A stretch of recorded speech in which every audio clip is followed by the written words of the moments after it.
वाहिगुरु जी का खालसा वाहिगुरु जी की फतेह।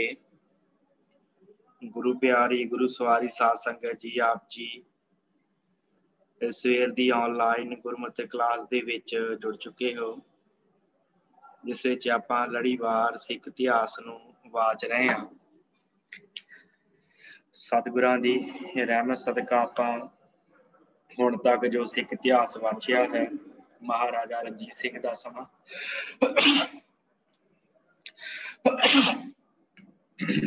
वाहिगुरू महाराजा रणजीत सिंह दे समय नूं आपां वाचिया। सिख राज किवें गया, ध्यान सिंह, सुचेत सिंह, गुलाब सिंह दीआं गदारियां ते खालसा फौज दीआं नीतियां, इन्हां सरदारां दीआं नीतियां, संधा वालिए सरदारां दीआं नीतियां सदका जो होया, जो सिख राज महाराजा रणजीत सिंह तो बाद जो होया वो आप जी ने सारा सरवण कीता है। इस तो अगला जिहड़ा इतिहास है अपना आपां वाचना है। लड़ी जोड़न वास्ते आपां पिछला इतिहास थोड़ा जिहा आप जी नूं मैं दस देवां कि इधर हीरा सिंह, ध्यान सिंह दा जो लड़का सी हीरा सिंह, वो मारिया गया। उस तो बाद कोई भी वजीर बनने वास्ते तैयार नहीं सी। राज दा प्रबंध उस समय राजा जिहड़ा सी महाराजा दलीप सिंह, जिस दी उदों उम्र जिहड़ी सी 5-6 साल सी सिर्फ, ते राज दा सारा प्रबंध महाराणी जिंदा ने अपने हत्थ विच लै लिया, महाराणी जिंद कौर ने। ते उस तो बाद साध संगत वजीर वास्ते चोण होनी सी, वजीर किहनूं रखिया जावे, ते 3 पर्चियां पाईयां गईयां राजा गुलाब सिंह दी, तेज सिंह ते लाल सिंह दे नाम दीयां, ते 2 पर्चियां खाली सी। 5 पर्चियां पाईयां गईयां ते महाराजा दलीप सिंह नूं कहा कि एक पर्ची चुको। महाराजा दलीप सिंह ने जदों पर्ची चुकी है ते उस पर्ची दे विच नाम आया है लाल सिंह दा, ते लाल सिंह नूं जिहड़ा है उस समय वड्डा वजीर मान लिया गया, वड्डा वजीर जिहड़ा बना लिया गया। हुण राज दा प्रबंध जिहड़ा है वो महाराणी जिंद कौर जो सरप्रस्त ने महाराजा दलीप सिंह दे, उन्हां दे अधीन है। ते पंजाब दे तख्त दे उत्ते महाराजा दलीप सिंह दी हुकूमत है, जिन्हां दी उम्र उस समय 5 साल है। वजीर इन्हां दा लाल सिंह है। ਇਹਦੇ ਨਾਲ ਹੀ ਬਾਕੀ ਦੇ ਸੈਨਾਪਤੀ ਲਾ ਦਿੱਤੇ ਆ, ਤੇਜਾ ਸਿੰਘ, ਗੁਲਾਬ ਸਿੰਘ ਆਦਿਕ। ਤੇ ਸਾਧ ਸੰਗਤ ਇੱਧਰ ਹੁਣ ਆਪਾਂ ਇੱਥੋਂ ਜਿਹੜੀ ਹਿਸਟਰੀ ਹੈ ਉਸ ਅੰਗਰੇਜ਼ਾਂ ਵੱਲ ਲੈ ਕੇ ਜਾਣੀ ਹੈ। ਪਿਛਲੇ ਦਿਨਾਂ ਦੇ ਵਿੱਚ ਅੰਗਰੇਜ਼ਾਂ ਦੇ ਨਾਮ ਕਾਫੀ ਆਏ ਆ ਵਿੱਚ, ਜਿਵੇਂ ਅੰਮ੍ਰਿਤਸਰ ਦੀ ਸੰਧੀ ਸਮੇਂ ਨਾਮ ਆਇਆ ਸੀ, ਜਾਂ ਹੋਰ ਗਵਰਨਰ ਰਾਜਦੂਤ ਫਿਰਦੇ ਸਨ ਪੰਜਾਬ ਦੇ ਵਿੱਚ, ਉਹਨਾਂ ਦਾ ਜ਼ਿਕਰ ਆਇਆ ਥੋੜਾ ਬਹੁਤਾ। ਪਰ ਉਹਨਾਂ ਦੀਆਂ ਕੀ ਨੀਤੀਆਂ ਸਨ, ਉਹ ਸਾਰੇ ਦਾ ਸਾਰਾ ਜਿਹੜਾ ਇਤਿਹਾਸ ਹੈ ਆਪਾਂ ਅੱਜ ਆਰੰਭ ਕਰਨਾ ਹੈ। ਸਿੱਖਾਂ ਦਾ ਤੇ ਅੰਗਰੇਜ਼ਾਂ ਦਾ ਆਪਸ ਦੇ ਵਿੱਚ ਝਗੜਾ ਕਿਵੇਂ ਪਿਆ, ਕਿਵੇਂ ਵਾਰ ਹੋਈ, ਕਿਵੇਂ ਲੜਾਈਆਂ ਹੋਈਆਂ ਸਤਲੁਜ ਦੇ ਕੰਢੇ ਤੇ, ਉਹ ਸਾਰੀ ਜਿਹੜੀ ਵਾਰਤਾ ਹੈ ਉਹ ਆਪਾਂ ਅੱਜ ਦੀ ਇਸ ਕਲਾਸ ਤੋਂ ਆਰੰਭ ਕਰਨੀ ਹੈ। ਸਭ ਤੋਂ ਪਹਿਲਾਂ ਕਾਰਨ ਕੀ ਸਨ ਇਹ ਜਾਣਨਾ ਬੜਾ ਜ਼ਰੂਰੀ ਹੈ। ਖਾਲਸਾ ਫੌਜ ਬਾਰੇ ਆਪਾਂ ਗੱਲ ਕਰਦੇ ਹਾਂ, ਕਿਉਂਕਿ ਆਪਾਂ ਨੂੰ ਜੇ ਵੇਖਣਾ ਪਏਗਾ ਨਾ ਕਿ ਸਤਲੁਜ ਦੇ ਕੰਢੇ ਤੇ ਜਿਹੜੀ ਲੜਾਈ ਹੋਈ ਹੈ ਸਿੱਖਾਂ ਤੇ ਅੰਗਰੇਜ਼ਾਂ ਦੀ, ਇਹਦਾ ਕੀ ਕਾਰਨ ਸੀ ਕਿ ਬਿਨਾਂ ਕਾਰਨ ਤੋਂ ਇਹ ਹੋ ਗਈ। ਬਿਨਾਂ ਕੋਈ ਹਰ ਚੀਜ਼ ਦਾ ਕੋਈ ਕਾਰਨ ਹੁੰਦਾ, ਅਚਨਚੇਤ ਤੇ ਛਿੜੀ ਨਹੀਂ ਸੀ ਗੱਲ। ਉਹਦੇ ਪਿੱਛੇ ਦਾ ਕੀ ਸੀ ਕਾਰਨ, ਉਹ ਆਪਾਂ ਵਾਚਨੇ ਆ। ਸਭ ਤੋਂ ਪਹਿਲਾਂ ਖਾਲਸਾ ਫੌਜ ਤੇ ਫਿਰ ਅੰਗਰੇਜ਼ਾਂ ਦੀ ਕੀ ਨੀਤੀ ਸੀ, ਉਹ ਆਪਾਂ ਸਾਰਾ ਇਤਿਹਾਸ ਆਪ ਜੀ ਨੇ ਵਾਚਣਾ। ਸਾਧ ਸੰਗਤ ਜੇ ਖਾਲਸਾ ਫੌਜ ਦੀ ਗੱਲ ਕਰੀਏ ਤੇ ਗੁਰੂ ਗੋਬਿੰਦ ਸਿੰਘ ਮਹਾਰਾਜ ਨੇ ਹਿੰਦੁਸਤਾਨ ਦੇ ਵਿੱਚ ਅਣਖੀ ਜੀਵਨ ਪੈਦਾ ਕੀਤਾ ਹੈ। ਮਹਾਰਾਜ ਨੇ ਖਾਲਸਾ ਪੰਥ ਦਾ ਇੱਕ ਫੌਜੀ ਭਾਈਚਾਰਾ ਸਾਜਿਆ, ਜੋ ਪਿਆਰ ਤੇ ਤਲਵਾਰ ਦੇ ਆਸਰੇ ਦੇ ਨਾਲ ਜੂਣ ਦਾ ਹਾਮੀ ਹੈ ਕਿ ਜਿੱਥੇ ਪਿਆਰ ਹੈ ਪਿਆਰ ਕਰਨਾ, ਜਿੱਥੇ ਪਿਆਰ ਨਹੀਂ ਚੱਲਦਾ ਉੱਥੇ ਤਲਵਾਰ ਦਾ ਜਿਹੜਾ ਸਹਾਰਾ ਜ਼ਰੂਰ ਲੈਣਾ ਚਾਹੀਦਾ। ਤੇ ਮਹਾਰਾਜ ਨੇ ਨਿਸ਼ਾਨੇ ਸਿੱਖਾਂ ਦੇ ਵਿੱਚ ਪ੍ਰਗਟ ਕਰ ਦਿੱਤੇ। ਵਧੇਰੇ ਸਮਝਣ ਵਾਸਤੇ ਜਦੋਂ ਆਪਾਂ ਪੁਰਾਣੇ ਪੱਤਰਿਆਂ ਨੂੰ ਫੋਲਦੇ ਹਾਂ ਕਿ ਘਰੋਂ ਘਰੀ ਕਾਰ ਵਿਹਾਰ ਕਰਨ ਵਾਲੇ ਸਿੰਘ ਜਦੋਂ ਮਹਾਰਾਜ ਦੇ ਦਰਸ਼ਨਾਂ ਦੇ ਵਾਸਤੇ ਆਉਂਦੇ ਆ ਤੇ ਪਹਾੜੀ ਰਾਜਿਆਂ ਤੇ ਮੁਗਲਾਂ ਦੇ ਨਾਲ ਜਦੋਂ ਯੁੱਧ ਛਿੜ ਜਾਂਦਾ ਹੈ ਤੇ ਸਤਿਗੁਰੂ ਦੇ ਮੱਥਾ ਟੇਕਣ ਆਏ ਸਿੱਖ ਜਿਹੜੇ ਸੀ ਤਲਵਾਰ ਫੜ ਕੇ ਰਣ ਤੱਤੇ 'ਚ ਵੜ ਜਾਂਦੇ ਸੀ ਤੇ ਲੜਨ ਲੱਗ ਪੈਂਦੇ ਸੀ। ਇਹ ਤਨਖਾਹਾਂ ਵਾਸਤੇ ਨਹੀਂ ਸੀ ਲੜਦੇ, ਮੁਲਕ ਫਤਿਹ ਕਰਨ ਵਾਸਤੇ ਨਹੀਂ ਸੀ ਲੜਦੇ, ਦੁਸ਼ਮਣ ਨੂੰ ਹਰਾ ਕੇ ਉਹਦਾ ਰਾਜ ਸੰਭਾਲਣ ਵਾਸਤੇ ਨਹੀਂ ਸੀ ਲੜਦੇ, ਕੇਵਲ ਅਣਖੀ ਬੰਦਿਆਂ ਦੇ ਵਾਂਗੂ ਮਰਨ ਵਾਸਤੇ ਲੜਦੇ ਸਨ। ਹੁਣ ਜਿਹੜੀ ਕੌਮ ਲੜਦੀ ਸਿਰਫ ਮਰਨ ਵਾਸਤੇ ਹੀ, ਉਸ ਕੌਮ ਦੇ ਵਿੱਚ ਕਿੰਨੀ ਗੈਰਤ ਤੇ ਕਿੰਨੀ ਬਹਾਦਰੀ ਹੋਵੇਗੀ। ਸੋ ਇੰਨੀ ਗੱਲ ਦੇ ਬਦਲੇ ਮਰਨ ਲਈ ਜਿਹੜੀ ਤਿਆਰ ਹੋ ਜੇ ਕੌਮ, ਉਹਦੇ ਵਿੱਚ ਗੈਰਤ ਤੇ ਬਹਾਦਰੀ ਦਾ ਅੰਦਾਜ਼ਾ ਲਾਉਣਾ ਕੋਈ ਸੌਖੀ ਗੱਲ ਨਹੀਂ ਹੈ। ਤੇ ਗੁਰੂ ਗੋਬਿੰਦ ਸਿੰਘ ਮਹਾਰਾਜ ਜਦੋਂ ਦੱਖਣ ਵੱਲ ਨੂੰ ਚੱਲ ਪਏ ਤੇ ਸਿੱਖਾਂ ਦੀ ਤਲਵਾਰ ਨੇ ਥੋੜਾ ਚਿਰ ਸਾਹ ਲਿਆ ਆ, ਮਿਆਨ ਚ ਰੱਖੀ ਗਈ ਹੈ। ਫਿਰ ਬਾਬਾ ਬੰਦਾ ਸਿੰਘ ਬਹਾਦਰ ਜਦੋਂ ਪੈਰ ਜਮਾਉਂਦੇ ਪੰਜਾਬ ਦੇ ਉੱਤੇ, ਸਿੱਖ ਸਾਰੇ ਕੰਮ ਕਾਜ ਛੱਡ ਕੇ ਉਹਦੀਆਂ ਫੌਜਾਂ 'ਚ ਮਿਲਦੇ ਆ। ਫਿਰ ਟੁੱਟੀਆਂ ਤਲਵਾਰਾਂ, ਖੁੰਡੇ ਨੇਜੇ ਲੈ ਕੇ ਸਤਿ ਸ੍ਰੀ ਅਕਾਲ ਦੇ ਜਕਾਰੇ ਗਜਾਉਂਦੇ, ਰਾਜ ਕਰੇਗਾ ਖਾਲਸਾ ਦੇ ਗੀਤ ਗਾਉਂਦੇ ਮੈਦਾਨਾਂ 'ਚ ਉਤਰਾਉਂਦੇ ਆ ਸਿੱਖ। ਸਮੇਂ ਦੀ ਹਕੂਮਤ ਸਿੱਖ ਲਹਿਰ ਨੂੰ ਜਿੰਨੇ ਜ਼ੋਰ ਨਾਲ ਦਬਾਉਣਾ ਚਾਹੁੰਦੀ ਹੈ ਤੇ ਸਿੱਖ ਉਹਨਾਂ ਹੀ ਫੁਹਾਰੇ ਦੇ ਪਾਣੀ ਦੇ ਵਾਂਗੂ ਹੋਰ ਉੱਠਦੇ ਤਾਂ ਨੂੰ। ਬਾਬਾ ਬੰਦਾ ਸਿੰਘ ਬਹਾਦਰ ਨੂੰ ਸ਼ਹੀਦ ਕਰ ਦਿੱਤਾ। ਸਿੱਖਾਂ ਦੀ ਫੌਜੀ ਤਾਕਤ ਬਿਲਕੁਲ ਦਬਾ ਦਿੱਤੀ ਗਈ ਹੈ। ਮੁਲਕ ਦੇ ਵਿੱਚ ਉਹਨਾਂ ਵਾਸਤੇ ਕਤਲੇਆਮ ਦਾ ਖੁੱਲ੍ਹਾ ਐਲਾਨ ਕਰ ਦਿੱਤਾ। ਚਰਖੜੀਆਂ ਤੇ ਚਾੜੇ ਗਏ, ਸਿਰਾਂ ਦੇ ਨਾਮ ਰੱਖੇ ਗਏ। ਪਿਛਲੇ ਦਿਨਾਂ 'ਚ ਆਪਾਂ ਵਾਚਿਆ ਸਾਰਾ। ਫੌਜਾਂ ਸ਼ਿਕਾਰੀਆਂ ਦੇ ਵਾਂਗੂ ਪਿੱਛੇ ਲੱਗ ਗਈਆਂ। ਫਿਰ ਕੋਈ ਇਕੱਲੇ ਤੋਂ ਇਕੱਲੇ ਸਿੰਘ ਦਾ ਟਾਕਰਾ ਸ਼ਾਹੀ ਫੌਜ ਨਾਲ ਪੈ ਜਾਵੇ ਤੇ ਉਹ ਵੀ ਤਲਵਾਰ ਧੂਕ ਕੇ ਯੁੱਧ ਵਾਸਤੇ ਤਿਆਰ ਹੋ ਜਾਂਦਾ ਸੀ। ਕਿ ਦੱਸੋ ਇਹੋ ਜਿਹੀ ਕੌਮ ਕਿਸੇ ਦੀ ਲਲਕਾਰ ਸੁਣ ਕੇ ਕਿਵੇਂ ਚੁੱਪ ਰਹਿ ਸਕਦੀ ਹੈ? ਨਹੀਂ ਰਹਿ ਸਕਦੀ। ਅੰਤ ਜਿਨ੍ਹਾਂ ਦੇ ਮੰਡੀਆਂ ਦੇ ਵਿੱਚ ਸਿਰ ਵਿਕਦੇ ਸਨ, ਉਹ ਜਿਉਂ-ਜਿਉਂ ਮਰੀਂਦੇ ਗਏ ਤਿਉਂ-ਤਿਉਂ ਵੱਧਦੇ ਗਏ। ਜਿਵੇਂ-ਜਿਵੇਂ ਇਹਨਾਂ ਨੂੰ ਮਾਰਿਆ ਤਿਵੇਂ-ਤਿਵੇਂ ਇਹ ਖਾਲਸੇ ਵੱਧਦੇ ਗਏ। ਗਿਣਤੀ ਦੇ ਨਾਲ ਹੀ ਉਹਨਾਂ ਦੀ ਫੌਜ ਦੀ ਤਾਕਤ ਵੀ ਵੱਧਦੀ ਗਈ। ਤੇ ਫਿਰ ਮਿਸ਼ਲਾਂ ਦਾ ਸਮਾਂ ਆਇਆ। ਸਿੱਖੀ ਆਚਰਣ ਅਨੁਸਾਰ ਪੰਥ ਪਿਆਰ ਸਿੱਖਾਂ ਦੇ ਦਿਲ ਦੇ ਵਿੱਚੋਂ ਮਰਨਾ ਹੀ ਜਿਹੜਾ ਸੀ ਉਹ ਪੱਕਾ ਰਹਿ ਗਿਆ। ਪੰਥ ਦੇ ਨਾਂ ਤੇ ਵੰਗਾਰ ਨਾਲ ਇੱਕ ਸਿੱਖ ਹਰ ਕਿਸੇ ਦੇ ਲਈ ਕੁਰਬਾਨੀ ਵਾਸਤੇ ਤਿਆਰ ਹੋ ਜਾਂਦਾ ਸੀ। ਭਾਵੇਂ ਕਿ ਮਿਸਲਾਂ ਦੇ ਸਰਦਾਰ ਆਪਸ ਵਿੱਚ ਲੜਦੇ, ਕਹਿੰਦੇ ਵੀ ਸਨ ਆਪਾਂ ਪੜ੍ਹਿਆ, ਪਰ ਜੇ ਕੋਈ ਸਿੱਖਾਂ ਦੀ ਅਣਖ ਨੂੰ ਵੰਗਾਰਦਾ ਸੀ ਕੋਈ ਬਾਹਰਲਾ, ਤੇ ਉਸ ਸਮੇਂ ਭਰਾ ਦੇ ਵਾਸਤੇ ਲਹੂ ਡੋਲਣ ਵਾਸਤੇ ਤਿਆਰ ਰਹਿੰਦੇ ਸਨ ਇੱਕ ਦੂਸਰੇ ਦੇ ਵਾਸਤੇ। ਇਹਨਾਂ ਸਿਪਾਹੀਆਂ ਨੇ ਅੰਤ ਫਿਰ ਹੌਲੀ ਹੌਲੀ ਸਿੱਖ ਰਾਜ ਨੂੰ ਕਾਇਮ ਕੀਤਾ। ਹੁਣ ਸ਼ੇਰੇ ਪੰਜਾਬ ਮਹਾਰਾਜਾ ਰਣਜੀਤ ਸਿੰਘ ਦਾ ਜਦੋਂ ਸਾਧ ਸੰਗਤ ਸਮਾਂ ਆਉਂਦਾ ਹੈ ਤੇ ਉਹਨੇ ਬੜੇ ਸਿੱਖੀ ਸੁਭਾਅ ਨੂੰ ਸਮਝਦਿਆਂ, ਉਹਨੂੰ ਪਤਾ ਸੀ ਖਾਲਸੇ ਦਾ ਸੁਭਾਅ ਕੀ ਹੈ, ਤੇ ਖਾਲਸਾ ਫੌਜ ਨੂੰ ਬੜੀ ਤਰੱਕੀ ਦਿੱਤੀ, ਜਿਹਦੀ ਸ਼ਾਨ ਤੇ ਰੁਤਬਾ ਵੇਖ ਕੇ ਦੁਨੀਆ ਦੀਆਂ ਵੱਡੀਆਂ ਵੱਡੀਆਂ ਤਾਕਤਾਂ ਦਾ ਜਿਹੜਾ ਸੀ ਉਹ ਚਾਹੁੰਦੀਆਂ ਸਨ ਕਿ ਅਸੀਂ ਮਹਾਰਾਜਾ ਰਣਜੀਤ ਸਿੰਘ ਦੇ ਨਾਲ ਆਪਣਾ ਜਰਾਨਾ ਗੰਢ ਲਈਏ। ਮਤਲਬ ਇੰਨੀ ਤਾਕਤ ਸੀ ਉਸ ਸਮੇਂ ਸਿੱਖਾਂ ਦੇ ਵਿੱਚ। ਤੇ ਉਹ ਬਾਦਸ਼ਾਹ ਬਣ ਕੇ ਆਪਣੀ ਕਾਬਲੀਅਤ, ਹੁਕਮਰਾਨੀ, ਚੰਗੇ ਚੰਗੇ ਕਾਨੂੰਨ ਬਣਾਉਣ, ਵਜ਼ਾਰਤ ਵਧਾਉਣ ਜਾਂ ਕਾਰੀਗਰੀ ਨੂੰ ਤਰੱਕੀ ਦੇਣ ਦੇ ਬਦਲੇ ਵਧੇਰੇ ਖਰਚ ਨਹੀਂ ਸੀ ਕੀਤਾ, ਸਗੋਂ ਬਹੁਤਾ ਧਿਆਨ ਉਹਨੇ ਖਾਲਸਾ ਫੌਜ ਨੂੰ ਨਾ ਫਤਿਹ ਹੋਣ ਵਾਲੀ ਚੰਗੀ ਤਾਕਤ ਬਣਾਉਣ ਵੱਲੋਂ ਦਿੱਤਾ। ਉਹ ਚਾਹੁੰਦਾ ਸੀ ਕਿ ਖਾਲਸਾ ਫੌਜ ਜਿਹੜੀ ਵੱਧ ਤੋਂ ਵੱਧ ਸਿੱਖ ਕੇ ਤੇ ਚੰਗੀ ਜੰਗੀ ਤਾਕਤ ਬਣੇ। ਇੱਕ ਅੰਗਰੇਜ਼ ਸਮਿਥ ਹੈ, ਉਹਦੀ ਕਿਤਾਬ, ਉਹ ਆਪਣੀ ਕਿਤਾਬ 'ਚ ਲਿਖਦਾ ਹੈ ਕਿ ਅੰਤ ਉਸਨੇ, ਭਾਵ ਰਣਜੀਤ ਸਿੰਘ ਨੇ, ਆਪਣੇ ਆਪ ਨੂੰ ਐਸੀ ਬਲਵਾਨ ਫੌਜ ਦਾ ਮਾਲਕ ਬਣਾਇਆ ਜੈਸੀ ਕਦੇ ਕਿਸੇ ਪੂਰਬੀ ਹਾਕਮ ਦੇ ਕਬਜ਼ੇ ਦੇ ਵਿੱਚ ਨਹੀਂ ਸੀ। ਤੇ ਉਸ ਦੀ ਫੌਜ ਦੀ ਮਦਦ ਦੇ ਨਾਲ ਸਮਾਂ ਮਿਲ ਤੇ ਅੰਗਰੇਜ਼ਾਂ ਦਾ ਟਾਕਰਾ ਕਰਕੇ ਹਿੰਦੁਸਤਾਨ ਦਾ ਸਰਤਾਜ ਬਾਦਸ਼ਾਹ ਬਣਨ ਦੀ ਆਸ ਰੱਖਦਾ ਸੀ ਮਹਾਰਾਜਾ ਰਣਜੀਤ ਸਿੰਘ। ਹੁਣ ਸਾਧ ਸੰਗਤ ਤੇ ਬਲਵਾਨ ਫੌਜ ਮਹਾਰਾਜਾ ਰਣਜੀਤ ਸਿੰਘ ਦੇ ਤਕੜੇ ਹੱਥਾਂ 'ਚੋਂ ਨਿਕਲ ਗਈ। ਜਦੋਂ ਮਹਾਰਾਜਾ ਦੀ ਮੌਤ ਹੋ ਜਾਂਦੀ ਹੈ, ਹੌਲੀ ਹੌਲੀ ਫਿਰ ਇਹ ਖੁਦ ਮੁਖਤਿਆਰ ਹੋਣ ਲੱਗੀ ਖਾਲਸਾ ਫੌਜ। ਧਾਰਮਿਕ ਅਸੂਲ ਅਨੁਸਾਰ ਜੋ ਪੰਜਾਂ ਪਿਆਰਾਂ ਵਾਲਾ ਸਿਲਸਿਲਾ ਸੀ ਫੌਜ ਦੇ ਵਿੱਚ ਚੱਲਿਆ ਆਉਂਦਾ ਸੀ ਸ਼ੁਰੂ ਤੋਂ ਹੀ, ਉਹ ਸਹਿਜੇ ਸਹਿਜੇ ਮੁਲਕੀ ਕੰਮਾਂ ਦੇ ਵਿੱਚ ਵੀ ਹਿੱਸਾ ਲੈਣ ਲੱਗ ਪਏ। ਪੰਚਾਇਤਾਂ ਦਾ ਰੂਪ ਧਾਰਨ ਕਰ ਲਿਆ ਸਰਦਾਰਾਂ ਨੇ। ਫਿਰ ਫੌਜ ਦੇ ਵਿੱਚ ਦੂਹਰੇ ਅਫਸਰ ਬਣਨੇ ਸ਼ੁਰੂ ਹੋ ਗਏ। ਇੱਕ ਬਾਦਸ਼ਾਹ ਵੱਲੋਂ ਥਾਪੇ ਜਾਂਦੇ ਤੇ ਦੂਜੇ ਜਿਹੜੇ ਸੀ ਖਾਲਸਾ ਫੌਜ ਆਪ ਚੁਣਦੀ ਸੀ, ਜਿਨ੍ਹਾਂ ਨੂੰ ਫੌਜੀ ਪੰਚ ਕਹਿੰਦੇ ਸਨ। ਇੱਕ ਜਿਹੜੇ ਆਪ ਚੁਣੇ ਜਾਂਦੇ ਸਨ ਉਹਨਾਂ ਨੂੰ ਫੌਜੀ ਪੰਚ ਕਿਹਾ ਜਾਂਦਾ ਸੀ।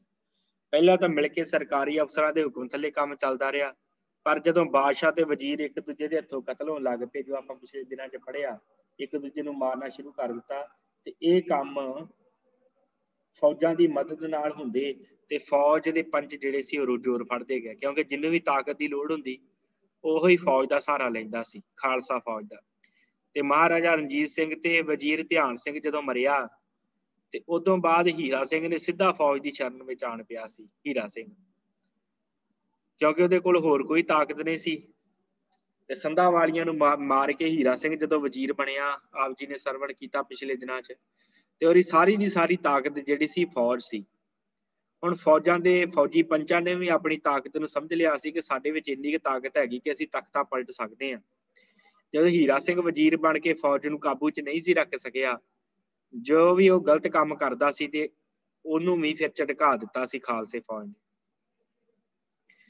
ਇਸੇ ਪ੍ਰਕਾਰ ਸਾਧ ਸੰਗਤ ਫੌਜ ਦਾ ਇੰਨਾ ਕੁ ਰੁਤਬਾ ਉਸ ਸਮੇਂ ਸੀ, ਇੰਨਾ ਖਾਲਸਾ ਫੌਜ ਦਾ ਦਬਦਬਾ ਸੀ ਕਿ ਕੋਈ ਵੀ ਹੀਰਾ ਸਿੰਘ ਤੋਂ ਬਾਅਦ सिख राज दे विच कोई वजीर बनन नूं तैयार नहीं सी। उन्हां नूं पता सी जे कोई वजीर बनिया ते ओह मारिया जा सकदा, कोई तैयार नहीं सी।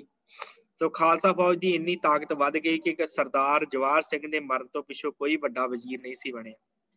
गुलाब सिंह, तेज सिंह ते लाल सिंह किसी दा हौसला नहीं सी पिया कि वह वजीर बन सके ते खालसा फौज नूं काबू कर सके। ते कहंदे दसोगे ये जेही आप मारी बलवान ते केवल लड़न वास्ते लड़ाई छेड़न वाली फौज नूं युद्ध वास्ते वंगारे कोई ते लड़ाई किवें टल सकदी। ऐसी फौज नूं जे कोई युद्ध वास्ते वंगारे ते फिर लड़ाई नहीं टल सकदी, फिर लड़ाई होनी ही होनी सी। ਹੁਣ ਇਸ ਤੋਂ ਅੱਗੇ ਆ ਜਾਓ ਸਾਧ ਸੰਗਤ, ਅੰਗਰੇਜ਼ਾਂ ਦੀਆਂ ਕੀ ਨੀਤੀਆਂ ਸਨ ਇਸ ਲੜਾਈ ਦੇ ਵਾਸਤੇ। ਹੁਣ ਖਾਲਸੇ ਫੌਜ ਦੇ ਬਾਰੇ ਤੁਸੀਂ ਸੁਣ ਲਿਆ ਕਿ ਖਾਲਸਾ ਫੌਜ ਦੇ ਵਿੱਚ ਇੰਨੀ ਕੁ ਤਾਕਤ ਸੀ ਕਿ ਉਹ ਆਪਣੇ ਆਪ ਦੇ ਵਿੱਚ ਜਿਹੜੀ ਸੀ ਉਹ ਵੱਖਰਾ ਸਾਮਰਾਜ ਪੈਦਾ ਕਰ ਸਕਦੀ ਸੀ। ਇੰਨੀ ਤਾਕਤ ਉਸ ਸਮੇਂ ਦੀ ਫੌਜ ਦੇ ਵਿੱਚ ਸੀ, ਸਿੱਖਾਂ ਦੀ ਫੌਜ ਦੇ ਵਿੱਚ। ਹੁਣ ਅੰਗਰੇਜ਼ਾਂ ਦੀ ਨੀਤੀ ਨੂੰ ਸਮਝ ਲੈਣਾ ਚਾਹੀਦਾ ਥੋੜਾ ਜਿਹਾ। ਇਹ ਪਹਿਲੋਂ ਪਹਿਲ ਸਾਧ ਸੰਗਤ ਵਪਾਰ ਦੀ ਨੀਤ ਦੇ ਨਾਲ ਆਏ ਸੀ। ਆਪਾਂ ਨੂੰ ਜਦੋਂ ਆਪਾਂ ਭਾਰਤ ਦਾ ਇਤਿਹਾਸ ਪੜ੍ਹਦੇ ਹਾਂ ਉਹਦੇ ਵਿੱਚ ਆਪਾਂ ਨੂੰ ਚੰਗੀ ਤਰ੍ਹਾਂ ਮਿਲ ਜਾਂਦਾ। ਜਦੋਂ ਆਪ ਜੀ ਨੇ ਵੀ ਪੜ੍ਹਿਆ ਹੋਏਗਾ ਕਿਤੇ 10ਵੀਂ 12ਵੀਂ ਜਾਂ ਜਿਹੜੇ ਜਿਨ੍ਹਾਂ ਨੇ MA ਆਦਿਕ ਹਿਸਟਰੀ ਦੀ ਕੀਤੀ ਹੋਏਗੀ ਉਹਨਾਂ ਨੂੰ ਹਿੰਦੁਸਤਾਨ ਦਾ ਇਤਿਹਾਸ ਪੜ੍ਹਾਇਆ ਗਿਆ ਹੋਏਗਾ। ਜ਼ਿਆਦਾ ਵਿਸਥਾਰ ਦੇ ਨਾਲ ਨਹੀਂ ਮੈਂ ਇੱਧਰ ਜਾਵਾਂਗਾ।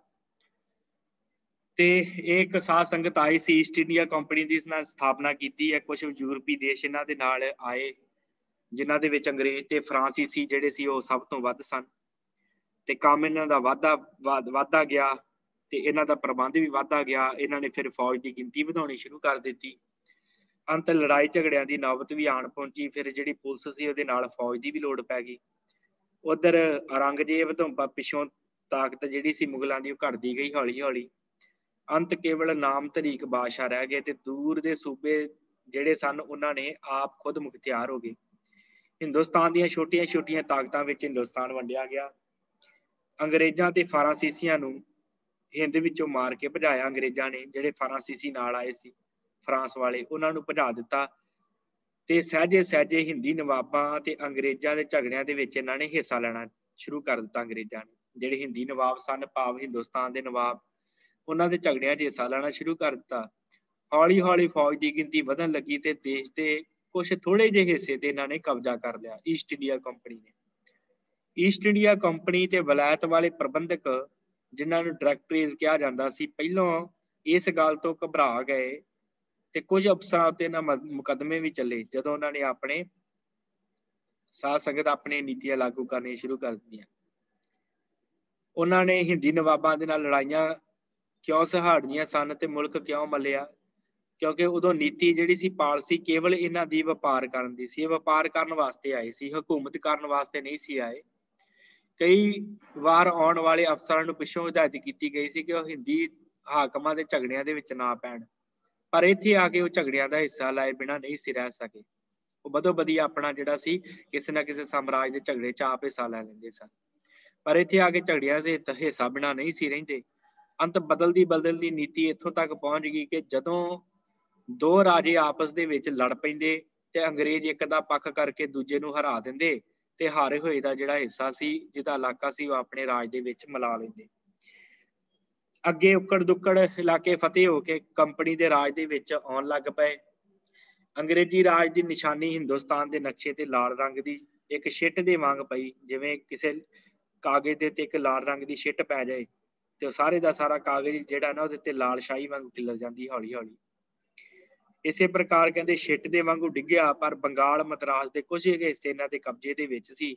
ਹੌਲੀ ਹੌਲੀ ਦਬਦਬਾ ਵੱਧਦਾ ਦੱਖਣ ਦੇ ਵਿੱਚ ਨਵਾਬ, ਮਰਹੱਟੇ, ਰਾਜਪੂਤ, ਦਿੱਲੀ ਦੇ ਮੁਗਲ ਸਭ ਨੂੰ ਇਹਨਾਂ ਨੇ ਆਪਣੇ ਅਧੀਨ ਕਰ ਲਿਆ। ਹੁਣ ਅੰਗਰੇਜ਼ਾਂ ਦਾ ਇਹ ਰਾਜ ਵੱਧਦਾ ਇੱਥੋਂ ਤੱਕ ਪਹੁੰਚ ਗਿਆ ਜਿੱਥੋਂ ਚੜੇ ਹੋਏ ਸਤਲੁਜ ਦਾ ਪਾਣੀ ਸਾਫ਼ ਦਿੰਦਾ ਸੀ, ਭਾਵ ਸਤਲੁਜ ਦੇ ਕੰਢੇ ਤੱਕ ਅੰਗਰੇਜ਼ਾਂ ਦਾ ਰਾਜ ਜਿਹੜਾ ਸੀ ਉਹ ਫੈਲ ਗਿਆ। ਦਿੱਲੀ ਦੀ ਲਾਟ ਤੇ ਚੜ੍ਹ ਕੇ ਵੇਖੀਏ ਤੇ ਹਿੰਦੁਸਤਾਨ ਦੇ ਵਿੱਚ ਤਿੰਨ ਪਾਸੇ ਅੰਗਰੇਜ਼ਾਂ ਦਾ ਝੰਡਾ ਝੂਲਦਾ ਸੀ, ਜਿਸ ਦੇ ਪਰਛਾਵੇਂ ਦੇ ਹੇਠਾਂ ਕਈ ਛੋਟੇ ਛੋਟੇ ਦੇਸੀ ਨਵਾਬਾਂ ਤੇ ਰਾਜਿਆਂ ਦੇ ਝੰਡੇ ਉਸ ਵੇਲੇ ਸਿਰ ਝੁਕਾਈ ਖਲੋਤੇ ਸਨ। ਹਾਂ, ਕਹਿੰਦੇ ਕਿ ਇਸ ਵੱਡੇ ਦੇਸ਼ ਹਿੰਦ ਦੀ ਉੱਤਰ ਪੂਰਬੀ ਗੁੱਠ ਪੰਜਾਬ ਦੇ ਵਿੱਚ ਓਨਾ ਹੀ ਉੱਚਾ ਤੇ ਓਨੇ ਰੁਤਬੇ ਵਾਲਾ ਕੇਸਰੀ ਨਿਸ਼ਾਨ ਉਸ ਸਮੇਂ ਖਲੋਤਾ ਸੀ। ਸਿਰਫ ਕੇਸਰੀ ਨਿਸ਼ਾਨ, ਇਹ ਖਾਲਸੇ ਰਾਜ ਦਾ ਝੰਡਾ ਸੀ। ਕੇਸਰੀ ਨਿਸ਼ਾਨ ਅੱਜ जिस केसरी निशान के लिए गिरफ्तारियां हो रही कि लाल किले के उत्ते चढ़ा दिता है, उस केसरी निशान की गल हो रही है। साध संगत कहते सिर्फ यही सिर चुक के खलोता सी ते उच्चा झूल रहा सी केसरी निशान। बाकी ते जिन्ने भी झंडे सन हिंदुस्तान के, जिन्ने राजे सन देसी नवाब, उन्हां दे झंडे झुक गए सी, पर खालसे राज का झंडा जिहड़ा सी उसे प्रकार बरकरार सी ते झूलदा पिया सी। एक देश विच दो बादशाह नहीं सी रह सकते, ये गल पक्की है। एक म्यान च दो तलवारां नहीं रह सकदियां। हाँ, हिंद दे विच भी दो बादशाह सन, एक अंग्रेज ते दूजे सिख। अंग्रेज सन एक पासे सिख। सो उन्हां दा एक दिन फैसला होना जरूरी सी कि अगे वास्ते एक बादशाह बन के कौन रहे, अंग्रेज रहन जां सिख रहन। ये निश्चय एक ना एक दिन होना ही होना सी। फिर अंग्रेजां दा निशाना निरा वपार करन दा नहीं सी, सगों सारे मुल्क ते राज करन दा सी। पंजाब दीयां 3 बाइयां उन्होंने रोक लईयां सी, चढ़दे पासे जमुना तक, दक्षिण वाले पासे सिंध, लहिंदे वाले पासे अफगानिस्तान विच जा पैर जमाए। बाकी रहा पंजाब। इस बारे जो कुछ अंग्रेज सोच रहे सन, अंग्रेज पतवंतियां ते होर निरपक्ष इतिहासकारां दीयां लिखतां तो प्रगट हो जांदा। यही कारण है कि जिन्ना करके ये जिहड़ा युद्ध छिड़िया, जिहड़ी इन्हां दीयां कारवाइयां सन वो की सन, जिन्ना करके सिख भड़के, वो आप जी हुण सरवण करोगे। 1841 ईस्वी के आरंभ के विच हुण अंग्रेजां दे नाम आउणगे। एल्बर्टो ड्यूटरेंट नूं फौजी नुकता निगाह दे नाल पंजाब दी एक जदाशत तैयार कर लई कहा गया। उन्होंने कहा गया कि तू पंजाब च जा ते पता करके की है पंजाब दे विच। उन्हें 26 अक्तूबर 1841 नूं एक चिट्ठी लिखी है वैलिंगटन, जिहड़ा अंग्रेज है उन्होंने लिखिया कि जो कुछ मैं तुहाडे पासों चाहया सी वो पंजाब ते हमला कर लई सब तो वधिया तरीके बारे तुहाडी राय है। कहंदा कि तुसीं आ जाओ, जो कुछ मैं तुहाडे पासों चाहया सी वो पंजाब ते हमला कर लई सब तो वधिया तरीके तुहाडी राय है। तुहाडी राय दे नाल सानू वधिया तरीका है, पंजाब ते सानू हमला कर देना चाहिए है। इधर कंवर नौ निहाल सिंह जदों दे समय कुछ अंग्रेज अफसरां ने यह गल कही सी कि कंवर दे मरण तो पिछों पिशावर दा इलाका जिहड़ा सी वो शाहजहान, जिहड़ा काबल दा शाहजहान सी, उहनूं दे दिता जावेगा।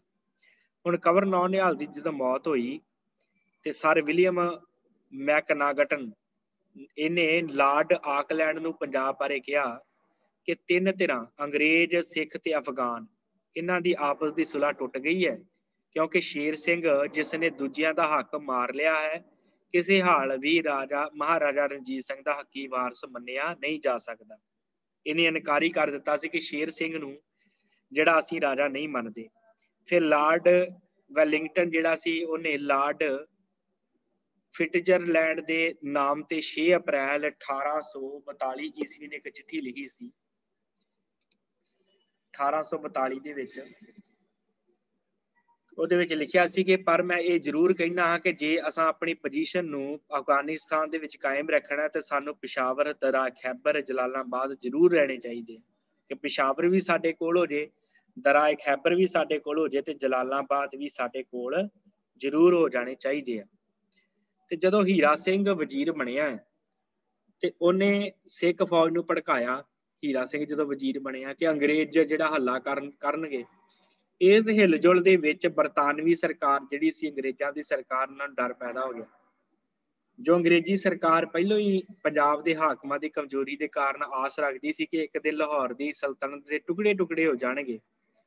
ਅੰਗਰੇਜ਼ ਜ਼ਿੰਮੇਵਾਰ ਅੰਗਰੇਜ਼ ਅਫਸਰਾਂ ਨੂੰ ਯਕੀਨ ਹੋ ਰਿਹਾ ਸੀ ਕਿ ਪੰਜਾਬ ਨੂੰ ਛੇਤੀ ਫਤਿਹ ਕਰਨਾ ਜ਼ਰੂਰੀ ਹੈ, ਛੇਤੀ ਹੀ ਫਤਿਹ ਕਰ ਲੈਣਾ ਚਾਹੀਦਾ। ਸੋ ਮੈਕਗ੍ਰੇਗਰ ਲਿਖਦਾ, ਇੱਕ ਇਤਿਹਾਸਕਾਰ ਹੈ ਅੰਗਰੇਜ਼, ਉਹ ਲਿਖਦਾ ਕਿ ਹੋ ਸਕਦਾ ਕਿ ਲਾਰਡ ਐਲਨਬਰੋ ਨੇ ਪੰਜਾਬ ਉੱਤੇ ਤਕੜੀ ਫੌਜ ਦੇ ਨਾਲ ਚੜ੍ਹਾਈ ਕਰਨ ਦਾ ਇਰਾਦਾ ਕੀਤਾ ਹੋਵੇ।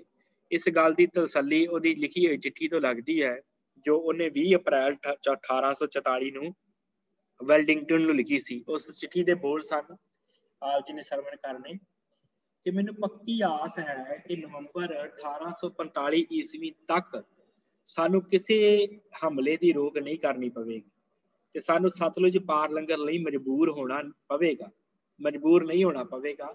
ਉਸ ਵੇਲੇ ਤੱਕ ਮੈਂ ਹਰ ਤਰ੍ਹਾਂ ਤਿਆਰ ਹੋਵਾਂਗਾ। ਇਸ ਸਮੇਂ ਵਿੱਚ ਅਸੀਂ ਆਪਣੇ ਆਪ ਨੂੰ ਮਜ਼ਬੂਤ ਕਰਨ ਲਈ ਚੁੱਪ ਚਪੀਤੇ ਸਭ ਕੁਝ ਕਰ ਲਵਾਂਗੇ। ਕਹਿੰਦੇ ਇਸ ਸਮੇਂ ਦੇ ਵਿੱਚ ਸਾਡੇ ਤੇ ਕੋਈ ਹਮਲਾ ਨਹੀਂ ਹੋਏਗਾ ਤੇ ਆਪਾਂ ਆਪਣੇ ਆਪ ਨੂੰ ਮਜ਼ਬੂਤ ਕਰ ਲਵਾਂਗੇ ਤੇ ਅਸੀਂ ਵੱਡੀ ਕਮਾਨ ਲਈ ਸਾਡੇ ਪਾਸ ਅਫਸਰ ਬੜੇ ਘੱਟ ਹਨ। ਸਾਰੀ ਫੌਜ ਨੂੰ ਬਹੁਤ ਕੁਝ ਸਿਖਾਉਣ ਦੀ ਲੋੜ ਹੈ ਤੇ ਮੈਨੂੰ ਤਸੱਲੀ ਹੈ ਕਿ 18 ਮਹੀਨੇ ਜੋ ਮੈਂ ਮੰਗ ਰਿਹਾ ਹਾਂ ਫੌਜ ਨੂੰ ਜੈਸੀ ਉਹ ਚਾਹੀਦੀ ਹੈ ਵੈਸੀ ਬਣਾਉਣ ਲਈ ਕੋਈ ਬਹੁਤੇ ਨਹੀਂ। ਕਹਿੰਦਾ ਮੈਨੂੰ 18 ਮਹੀਨਿਆਂ ਦਾ ਸਮਾਂ ਦਿਓ ਤੇ ਮੈਂ ਪੰਜਾਬ ਤੇ ਕਬਜ਼ਾ ਕਰ ਲਵਾਂਗਾ। ਮਾਲੂਮ ਹੁੰਦਾ ਇਸ ਗੱਲ ਤੋਂ ਕਿ ਜੇ ਉਹ 18 ਮਹੀਨੇ ਮੰਗ ਰਿਹਾ ਤਾਂ ਮਤਲਬ ਉਹਦੇ ਕੋਲ ਫੌਜ ਸੀ ਤੇ ਉਸ ਫੌਜ ਦੇ ਨਾਲ ਹਮਲਾ ਕਰਨਾ ਚਾਹੁੰਦਾ ਸੀ ਪੰਜਾਬ ਦੇ ਉੱਤੇ। ਇਹ ਜਿਹੜਾ ਸੀ ਇਹਦਾ ਨਾਮ ਹੈ ਐਲ ਨਬਰੋ। ਐਲ ਨਬਰੋ ਇਹਦਾ ਨਾਮ ਸੀ ਅੰਗਰੇਜ਼ ਦਾ। ਫਿਰ ਸਾਧ ਸੰਗਤ 9 ਮਈ 1844 ਈਸਵੀ ਦੀ ਚਿੱਠੀ ਵਿੱਚ ਇਹੀ ਐਲ ਨਬਰੋ ਲਿਖਦਾ ਹੈ ਕਿ ਨਵੰਬਰ 1845 ਵਿੱਚ ਫੌਜ ਹਰ ਮੁਹਿੰਮ ਦੇ ਲਈ ਤਿਆਰ ਹੋ ਜਾਏਗੀ। ਸਾਫ਼ ਹੈ ਕਿ ਲਾਰਡ ਸਾਹਿਬ ਨੂੰ ਪਹਿਲਾਂ ਹੀ ਪਤਾ ਸੀ ਕਿ ਲੜਾਈ ਕਦ ਹੋਵੇਗੀ। ਸੋਚੋ ਇਹ ਲੜਾਈ ਅਚਨਚੇਤ ਨਹੀਂ ਹੋਈ ਜਾਂ ਗਿਣ ਮਿੱਥ ਕੇ ਹੋਈ। ਇਹ ਤੁਹਾਨੂੰ ਸੋਚਣਾ ਪਵੇਗਾ ਕਿ ਅਚਨਚੇਤ ਨਹੀਂ, ਗਿਣੀ ਮਿੱਥੀ ਸਾਜ਼ਿਸ਼ ਸੀ ਕੋਈ। ਕਿਨਿੰਗਮ ਇੱਕ ਰਾਈਟਰ ਹੈ, ਅੰਗਰੇਜ਼ ਰਾਈਟਰ, ਉਹ ਲਿਖਦਾ ਹੈ, ਕਹਿੰਦਾ ਇਸ ਗੱਲ ਤੋਂ ਭਾਵ ਇਸ ਚਿੱਠੀ ਤੋਂ ਮਾਲੂਮ ਹੁੰਦਾ ਹੈ, ਪਤਾ ਲੱਗਦਾ ਹੈ ਕਿ ਅੰਗਰੇਜ਼ਾਂ ਨੂੰ ਕੁਝ ਕਰਨਾ ਚਾਹੀਦਾ ਹੈ ਤੇ ਉਹਨਾਂ ਦਾ ਏਜੰਟ ਜੋ ਕਾਬਲ ਦੇ ਵਿੱਚ ਸੀ ਨੇ ਤੇ ਉਹ ਜਿਸ ਨੇ ਵਚਨ ਕੀਤਾ ਸੀ ਕਿ ਸ਼ਾਹ ਸ਼ੁਹਾ ਨੂੰ ਨਾ ਨਿਰਾ ਦਰਜੇ ਵਿੱਚ ਸਗੋਂ ਸੱਚਮੁੱਚ ਬਾਦਸ਼ਾਹ ਬਣਾ ਦੇਵੇ ਨੇ ਰਣਜੀਤ ਸਿੰਘ ਦੇ ਆਖਰੀ ਜਾਨਸ਼ੀਨ ਦੀ ਮੌਤ ਮੌਕੇ ਨੂੰ ਤਾੜ ਕੇ ਐਲਾਨ ਕੀਤਾ ਕਿ ਲਾਹੌਰ ਦੇ ਨਾਲ ਸਾਰੇ ਸੁਲਾਹਨਾਮੇ ਖਤਮ ਹੋ ਚੁੱਕੇ ਹਨ ਕਿਉਂਕਿ ਉਹ ਚਾਹੁੰਦਾ ਸੀ ਕਿ ਪਿਸ਼ਾਵਰ ਨੂੰ ਕਾਬਲ ਦੀ ਰਾਜਧਾਨੀ ਨਾਲ ਜੋੜ ਦੇਵੇ। ਭਾਵ ਜਦੋਂ ਮਹਾਰਾਜਾ ਰਣਜੀਤ ਸਿੰਘ ਦੇ ਇਹ ਪੁੱਤਰ ਮਾਰੇ ਗਏ ਉਸ ਤੋਂ ਬਾਅਦ ਉਹਨਾਂ ਦੇ ਨਾਲ ਸਾਰੇ ਇਕਰਾਰਨਾਮੇ ਜਿਹੜੇ ਉਹ ਟੁੱਟ ਗਏ। ਜਦੋਂ ਮਹਾਰਾਜਾ ਸ਼ੇਰ ਸਿੰਘ ਦੇ ਵਿਰੁੱਧ ਫੌਜ ਭੜਕੀ ਉੱਠੀ ਸੀ ਤੇ ਅੰਗਰੇਜ਼ਾਂ ਨੇ 12,000 ਫੌਜ ਭੇਜ ਕੇ ਇਹਨੂੰ ਦਬਾਉਣਾ ਚਾਹਿਆ ਸੀ ਕਿ ਅਸੀਂ ਤੁਹਾਨੂੰ 12,000 ਫੌਜ ਭੇਜਦੇ ਹਾਂ ਤੇ ਇਹਦੇ ਬਦਲੇ ਦੇ ਵਿੱਚ 40 ਲੱਖ ਰੁਪਈਆ ਸਤਲੁਜ ਦੇ ਦੱਖਣੀ ਇਲਾਕੇ ਦਾ ਸਾਨੂੰ ਜਿਹੜਾ ਉਹ ਦਵੇ ਪੰਜਾਬ ਸਰਕਾਰ। ਜੇ ਪੰਜਾਬ ਸਰਕਾਰ ਮਹਾਰਾਜਾ ਸ਼ੇਰ ਸਿੰਘ ਸਾਨੂੰ 40 ਲੱਖ ਦਿੰਦਾ ਹੈ ਤੇ ਅਸੀਂ 12,000 ਫੌਜ ਭੇਜਣ ਵਾਸਤੇ ਤਿਆਰ ਹਾਂ। ਤੇ ਮਹਾਰਾਜਾ ਸ਼ੇਰ ਸਿੰਘ ਮੰਨਿਆ ਨਾ, ਤੇ ਜੇ ਮੰਨ ਲੈਂਦਾ ਤੇ ਅੰਗਰੇਜ਼ੀ ਫੌਜ ਦੇ ਆਉਣ ਕਰਕੇ ਸਿੱਖ ਫੌਜ ਨੇ ਵਧੇਰੇ ਭੜਕ ਉੱਠਣਾ ਸੀ। ਜੇ 12,000 ਬੰਦਾ ਪੰਜਾਬ ਚ ਵੜ ਆਉਂਦਾ ਨਾ ਅੰਗਰੇਜ਼ਾਂ ਦਾ ਤੇ ਉਸੇ ਸਮੇਂ ਖਾਲਸਾ ਫੌਜ ਨੇ ਭੜਕ ਉੱਠਣਾ, ਫਿਰ ਪਤਾ ਨਹੀਂ ਸੀ ਕੀ ਹੋਣਾ ਸੀ। ਇੰਨੀ ਦਿਨੀ ਅਫਗਾਨਿਸਤਾਨ ਦੇ ਰਹਿਣ ਵਾਲੇ ਅੰਗਰੇਜ਼ੀ ਏਜੰਟ ਜਿਹੜਾ ਸੀ ਰਾਜਦੂਤ, ਉਹਨੇ ਇਸ਼ਤਿਹਾਰ ਕੱਢਿਆ ਕਿ ਹੁਣ ਸਾਡੀ ਪੰਜਾਬ ਨਾਲ ਟੁੱਟ ਗਈ ਹੈ ਸੁਲ੍ਹਾ, ਅਸੀਂ ਸਿੱਖਾਂ ਦੇ ਕੋਲੋਂ ਪਿਸ਼ਾਵਰ ਖੋਹ ਕੇ ਅਫਗਾਨਾਂ ਨੂੰ ਦੇ ਦੇਵਾਂਗੇ। 1819 ਦੀ ਸੁਲ੍ਹਾ ਦੇ ਵਿੱਚ ਸਿੱਖ ਰਾਜ ਦੀ ਹੱਦ ਸਤਲੁਜ ਤੇ ਅੰਗਰੇਜ਼ੀ ਰਾਜ ਦੀ ਹੱਦ ਜਮਨਾ ਪੱਕੀ ਹੋਈ ਸੀ। ਆਪਾਂ ਪਿਛਲੇ ਦਿਨਾਂ ਚ ਪੜ੍ਹਿਆ ਕਿ ਮਹਾਰਾਜਾ ਰਣਜੀਤ ਸਿੰਘ ਦੀ ਸੰਧੀ ਹੋਈ ਸੀ 1809 ਦੀ ਈਸਵੀ ਦੇ ਵਿੱਚ, ਅੰਮ੍ਰਿਤਸਰ ਦੀ ਸੰਧੀ ਜਿਹਨੂੰ ਕਿਹਾ ਜਾਂਦਾ। ਉਹਦੇ ਵਿੱਚ ਲਿਖਿਆ ਗਿਆ ਸੀ ਕਿ ਸਤਲੁਜ ਦਾ ਜਿਹੜਾ ਬੰਨਾ ਹੈ ਉੱਥੋਂ ਤੱਕ ਪੰਜਾਬ ਦਾ ਰਾਜ ਰਹੇਗਾ, ਸਿੱਖਾਂ ਦਾ ਰਾਜ ਰਹੇਗਾ। ਉਸ ਤੋਂ ਅੱਗੇ ਜਮਨਾ ਦੀ ਹੱਦ ਜਿਹੜੀ ਆ ਉੱਥੇ ਤੱਕ ਅੰਗਰੇਜ਼ਾਂ ਦਾ ਰਾਜ ਰਹੇਗਾ। ਪਿਛਲਾ ਹਿੱਸਾ ਸੂਬਾ ਸਰਹੰਦ ਸਿੱਖ ਰਿਆਸਤਾਂ ਦੇ ਵਿੱਚ ਰਹੇਗਾ। ਇਹ ਪੱਕਾ ਸੀ ਕਿ ਗੈਰ ਜਨਾਬਦਾਰ ਜੋ ਇੱਥੋਂ ਦਾ ਪੱਖ ਕਰ ਰਹੇ ਸਨ ਉਹਨਾਂ ਦੇ ਅਧੀਨ ਸੀ। ਹੁਣ ਵਾਇਸਰਾਏ ਨੇ ਕਿਹਾ ਕਿ ਲੁਧਿਆਣੇ ਦੀ ਫੌਜ ਕਰਨਾਲ ਵਾਪਸ ਕਰ ਲਈ ਜਾਵੇਗੀ। ਸ਼ਾਹ ਸੁਜਾ ਜਿਹੜਾ ਸੀ ਉਹਨੂੰ ਕਾਬਲ ਦੀ ਗੱਦੀ ਤੇ ਬਿਠਾ ਕੇ ਵਾਪਸ ਮੁੜਦੀ ਅੰਗਰੇਜ਼ੀ ਫੌਜ ਪੰਜਾਬ ਦੇ ਵਿੱਚੋਂ ਜਦੋਂ ਲੱਗੀ ਹੈ, ਉਸ ਸਮੇਂ ਸ਼ੇਰੇ ਪੰਜਾਬ ਜਿਹੜੇ ਸਨ ਉਹ ਸੁਰਗਵਾਸ ਹੋ ਚੁੱਕੇ ਸੀ ਤੇ ਸਿੱਖਾਂ ਨੇ ਬੜਾ ਬੁਰਾ ਮਨਾਉਣ ਤੇ ਸਿੱਖਾਂ ਨੇ ਬੜਾ ਬੁਰਾ ਭਲਾ ਕਿਹਾ ਅੰਗਰੇਜ਼ਾਂ ਨੂੰ ਤੇ ਅੰਗਰੇਜ਼ਾਂ ਨੇ ਇਕਰਾਰ ਕੀਤਾ ਕਿ ਮੁੜ ਕੇ ਪੰਜਾਬ ਦੀ ਫੌਜ ਨਹੀਂ ਲੰਘਣ ਦੇਵਾਂਗੇ, ਅਸੀਂ ਕਦੀ ਪੰਜਾਬ 'ਚ ਫੌਜ ਲੈ ਕੇ ਨਹੀਂ ਲੰਘਾਂਗੇ। ਪਰ ਲੋੜ ਪਈ ਤੇ ਫਿਰ ਬਰਾੜਫੁੱਟ ਨੇ ਇੱਕ ਵਾਰੀ ਫਿਰ ਫੌਜ ਲੰਘਾਈ ਸੀ। ਇਸ ਤੋਂ ਇਲਾਵਾ ਦੋਸਤ ਮੁਹੰਮਦ ਖਾਨ ਦੇ ਪੁੱਤਰ ਅਕਬਰ ਖਾਨ ਨੇ ਵਿਸਾਖਾਤ ਕਰਕੇ ਬਾਲਾ ਹਿਸਾਰ ਵਾਲੇ ਅੰਗਰੇਜ਼ ਏਜੰਟ ਮੈਕਨਾਗਟਨ ਨੂੰ ਸਣੇ ਉਹਦੇ ਸਿਪਾਹੀਆਂ ਦੇ ਮਾਰ ਦਿੱਤਾ ਸੀ ਤੇ ਅੰਗਰੇਜ਼ਾਂ ਦੀ ਬੇਨਤੀ ਮੰਨ ਕੇ ਸਿੱਖ ਫੌਜ ਵੀ ਉਹਨਾਂ ਦੀ ਮਦਦ ਦੇ ਵਾਸਤੇ ਅਕਬਰ ਖਾਨ ਨੂੰ ਸੋਧਣ ਵਾਸਤੇ ਗਈ ਸੀ, ਮਤਲਬ ਮਦਦ ਕੀਤੀ ਸਿੱਖਾਂ ਨੇ। ਫਤਿਹ ਹਾਸਲ ਕਰਨ ਤੇ ਜਰਨੈਲ ਡਿਊਕ ਨੇ ਅੰਗਰੇਜ਼ੀ ਫੌਜ ਨੂੰ ਕਿਹਾ ਸੀ ਕਿ ਤੁਸੀਂ ਬਾਜ਼ਾਰ ਲੁੱਟ ਲਓ, ਪਰ ਸਿੱਖ ਫੌਜ ਨੂੰ ਰੋਕ ਦਿੱਤਾ ਗਿਆ ਸੀ। ਇਸ ਗੱਲ ਤੋਂ ਵੀ ਸਿੱਖ ਨਾਰਾਜ਼ ਸਨ। ਇਹ ਕਾਰਨ ਜਿਹੜੇ ਬਣੇ ਸਨ ਲੜਾਈ ਦੇ। ਫਿਰ 1809 ਦੀ ਸੁਲ੍ਹਾ ਦੇ ਉਲਟ ਸਿੱਖ ਰਾਜ ਦੀ ਹੱਦ ਉੱਤੇ ਅੰਗਰੇਜ਼ਾਂ ਨੇ ਛਾਉਣੀਆਂ ਪਾਉਣੀਆਂ ਸ਼ੁਰੂ ਕਰ ਦਿੱਤੀਆਂ ਸੀ। 1838 ਈਸਵੀ ਦੇ ਵਿੱਚ ਇੱਕ ਰੈਜੀਮੈਂਟ ਸਬਾਥੂ ਤੇ 2 ਲੁਧਿਆਣੇ ਸਨ, ਜਿਨ੍ਹਾਂ ਦੇ ਸਾਰੇ ਸਿਪਾਹੀ 2500 ਸਨ। ਭਾਵੇਂ ਦੇ ਛਾਉਣੀਆਂ ਪੈ ਗਈਆਂ। ਲਾਰਡ ਆਕਲੈਂਡ ਨੇ ਕੁੱਲ 8000 ਫੌਜ ਕਰ ਦਿੱਤੀ ਸੀ ਇਹਨਾਂ ਛਾਉਣੀਆਂ ਦੇ ਵਿੱਚ ਭਾਵ ਕੁਛ ਲੁਧਿਆਣੇ ਵਧਾ ਦਿੱਤੀ ਤੇ ਕੁਛ ਫਿਰੋਜ਼ਪੁਰ ਦੇ ਵਿੱਚ ਨਵੀਂ ਰੱਖ ਲਈ। ਲਾਰਡ ਐਲਨਬਰੋ ਨੇ ਅੰਬਾਲੇ, ਕਸੌਲੀ ਤੇ ਸ਼ਿਮਲੇ ਦੇ ਵਿੱਚ ਨਵੀਆਂ ਛਾਉਣੀਆਂ ਪਾ ਦਿੱਤੀਆਂ ਤੇ ਸਾਰੀ ਫੌਜ 14,000 ਕਰ ਦਿੱਤੀ ਸੀ। ਇਹ ਲਗਾਤਾਰ ਜਿਹੜਾ ਵੀ ਨਵਾਂ ਆਉਂਦਾ ਸੀ ਹਾਕਮ ਉਹ ਵਧਾਈ ਜਾਂਦਾ ਸੀ ਫੌਜ ਦੀ ਗਿਣਤੀ ਤੇ 48 ਤੋਪਾਂ ਵੀ ਉਹਨੇ ਰੱਖ ਦਿੱਤੀਆਂ ਸੀ। ਲਾਰਡ ਹਾਰਡਿੰਗ ਜਿਹੜਾ ਸੀ ਉਹਨੇ ਫੌਜ ਵਧਾ ਕੇ 32,000 ਤੇ ਤੋਪਾਂ 68 ਕਰ ਦਿੱਤੀਆਂ ਸੀ। ਇਸ ਤੋਂ ਵੱਖਰੀ 10,000 ਫੌਜ ਮੇਰਠ ਦੇ ਵਿੱਚ ਉਹਨੇ ਰੱਖੀ ਸੀ। 1843 ਈਸਵੀ ਤੋਂ ਪਿੱਛੋਂ ਕਰਨਾਲ ਦੀ ਫੌਜ ਜੋ ਪਹਿਲਾਂ 4,000 ਸੀ ਵਧਾ ਦਿੱਤੀ ਗਈ। ਇਹਨਾਂ ਫੌਜੀ ਤਿਆਰੀਆਂ ਨੂੰ ਵੇਖ ਕੇ ਸਿੱਖ ਵੀ ਸਮਝ ਗਏ ਸਨ ਕਿ ਹੁਣ ਸਾਨੂੰ ਕੋਈ ਨਾ ਕੋਈ ਬੰਦੋਬਸਤ ਕਰਨਾ ਪਵੇਗਾ। ਮਤਲਬ ਜਿਹੜਾ ਵੀ ਆਉਂਦਾ ਸੀ ਫੌਜ ਦੀ ਗਿਣਤੀ ਵਧਾ ਦਿੰਦਾ ਸੀ। ਸਤਲੁਜ ਦੇ ਕੰਢੇ ਕੰਢੇ ਤੇ ਛਾਉਣੀਆਂ ਪੈ ਗਈਆਂ ਸਨ। ਅਫਗਾਨ ਯੁੱਧ ਵੇਲੇ ਜਦੋਂ ਫਿਰੋਜ਼ਪੁਰ 'ਚ ਫੌਜ ਰੱਖੀ ਗਈ ਤੇ ਕਿਹਾ ਗਿਆ ਕਿ ਸਾਲ ਦੇ ਅੰਦਰ ਹੀ ਇੱਥੋਂ ਫੌਜ ਹਟਾ ਲਈ ਜਾਊਗੀ, ਪਰ ਪਿੱਛੋਂ ਹਟਾਉਣ ਦੀ ਥਾਂ ਪੱਕੀ ਛਾਉਣੀ ਜਿਹੜੀ ਇੱਥੇ ਤਿਆਰ ਕਰ ਲਈ ਗਈ ਸੀ ਫਿਰੋਜ਼ਪੁਰ ਦੇ ਵਿੱਚ। ਫਿਰੋਜ਼ਪੁਰ ਦੀ ਰਾਣੀ ਜਿਹੜੀ ਸੀ ਜਿਹਦਾ ਨਾਮ ਲਛਮਣ ਕੌਰ ਸੀ, ਉਹ ਧੰਨਾ ਸਿੰਘ ਮਿਸਲ ਭੰਗੀਆਂ ਦੀ ਵਿਧਵਾ ਸੀ, ਨਿਰਸੰਤਾਨ ਸੀ, ਉਹਦਾ ਕੋਈ ਬੱਚਾ ਨਹੀਂ ਸੀ। ਮਹਾਰਾਜਾ ਰਣਜੀਤ ਸਿੰਘ ਨੇ ਉਹਦੀ ਬੇਨਤੀ ਮੰਨ ਕੇ ਉਹਦਾ ਰਾਜ ਜਰਮਾਣਿਆਂ ਦੇ ਹੱਥੋਂ ਬਚਾਇਆ ਸੀ। ਇਸ ਤੋਂ ਪਿੱਛੋਂ ਰਾਣੀ ਲਛਮਣ ਕੌਰ ਸਿੱਖ ਰਾਜ ਦੀ ਮਾਂ ਤੇ ਤਮੰਨੀ ਗਈ, ਪਰ ਜਦੋਂ ਰਾਣੀ ਮਰ ਗਈ ਤੇ ਫਿਰੋਜ਼ਪੁਰ ਦਾ ਇਲਾਕਾ ਅੰਗਰੇਜ਼ਾਂ ਨੇ ਆਪਣੇ ਰਾਜ ਦੇ ਵਿੱਚ ਮਿਲਾ ਲਿਆ, ਜੋ ਅਸਲ ਦੇ ਵਿੱਚ ਖਾਲਸਾ ਦਰਬਾਰ ਦਾ ਹੱਕ ਬਣਦਾ ਸੀ। ਜਿਹਦੇ ਉੱਤੇ ਖਾਲਸੇ ਦਾ ਕਬਜ਼ਾ ਹੋਣਾ ਸੀ ਉਹਦੇ ਉੱਤੇ ਅੰਗਰੇਜ਼ਾਂ ਨੇ ਆਪਣਾ ਕਬਜ਼ਾ ਕਰ ਲਿਆ ਸੀ। ਫਿਰ 1845 ਈਸਵੀ ਜਦੋਂ ਆਰੰਭ ਹੋਈ ਆ ਤੇ ਅੰਬਾਲੇ ਦੇ ਵਿੱਚ ਲਾਰਡ ਹਾਰਡਿੰਗ ਤੇ ਸੈਨਾਪਤੀ ਗੱਫ ਜਿਹੜੇ ਸਨ, ਉਹਨਾਂ ਨੇ ਫੌਜ ਦੇ ਪੁਲ ਬੰਨਣ ਵਾਸਤੇ ਕਿਸ਼ਤੀਆਂ ਦੀ ਗਿਣਤੀ ਵਧਾ ਦਿੱਤੀ ਸੀ। ਇਹਦੇ ਬਾਰੇ ਸਮਿਥ ਲਿਖਦਾ ਕਿ ਇਸ ਗੱਲ ਨੂੰ ਜ਼ੋਰ ਨਾਲ ਸਾਬਤ ਕਰਨਾ ਕਿ ਬੰਬਈ ਤੋਂ ਜੋ ਬੇੜੀਆਂ ਦਾ ਪੁਲ ਮੰਗਵਾਇਆ ਉਹ ਕਿਸੇ ਹਮਲੇ ਦੀ ਤਿਆਰੀ ਵਾਸਤੇ ਨਹੀਂ, ਸਗੋਂ ਆਪਣੀ ਰਾਖੀ ਵਾਸਤੇ ਆ, ਇਹ ਇੱਕ ਬਹਾਨਾ ਹੈ ਤੇ ਬਿਲਕੁਲ ਝੂਠ ਹੈ। ਮਤਲਬ ਸਾਫ਼ ਹੈ ਕਿ ਇਹ ਬੇੜੀਆਂ ਪੁਲ ਹਮਲੇ ਦੀ ਤਿਆਰੀ ਵਾਸਤੇ ਅੰਗਰੇਜ਼ਾਂ ਨੇ ਰੱਖੀਆਂ ਸਨ। ਬੇੜੀਆਂ ਬਣਾਉਣੀਆਂ, ਰੱਖੀਆਂ ਤੇ ਪੁਲ ਬਣਾਉਣੇ। ਇਹ ਤੋਂ ਪਤਾ ਲੱਗਦਾ ਸੀ ਕਿ ਇਹਨਾਂ ਦੀ ਨੀਤ ਕੀ ਕਹਿੰਦੀ ਅੰਗਰੇਜ਼ਾਂ ਦੀ। ਨਾਲ ਹੀ ਇਹ ਅਫਵਾਹ ਉੱਡ ਗਈ ਕਿ ਮੁਲਤਾਨ ਉੱਤੇ ਹਮਲਾ ਕਰਨ ਵਾਸਤੇ ਸਿੰਧ ਵਿੱਚ 5,000 ਫੌਜ ਇਕੱਠੀ ਕੀਤੀ ਗਈ ਹੈ। ਇਹੋ ਜਿਹੇ ਕਿਆਸ ਨੇਪੀਅਰ ਦੀਆਂ ਤਕਰੀਰਾਂ ਤੋਂ ਕੀਤੇ ਜਾਂਦੇ ਸਨ। ਅਜੇ ਤੱਕ ਸਿੰਧ ਵਿੱਚ ਸਿੱਖਾਂ ਤੇ ਅੰਗਰੇਜ਼ਾਂ ਦੀ ਹੱਦ ਪੱਕੀ ਨਹੀਂ ਸੀ ਹੋਈ। ਡਾਕੂਆਂ ਦਾ ਪਿੱਛਾ ਕਰਦੇ ਹੋਏ ਕੁਝ ਸਿੱਖ ਅਫਸਰ ਜਿਹੜੇ ਉਹ ਸਿੰਧ ਵਿੱਚ ਅੱਗੇ ਵਧੇ ਤੇ ਸਿੰਧ ਫਤਿਹ ਕਰਨ ਵਾਲੇ ਨੇਪੀਅਰ ਨੇ ਉਹਨਾਂ ਤੇ ਹੱਲਾ ਬੋਲ ਦਿੱਤਾ।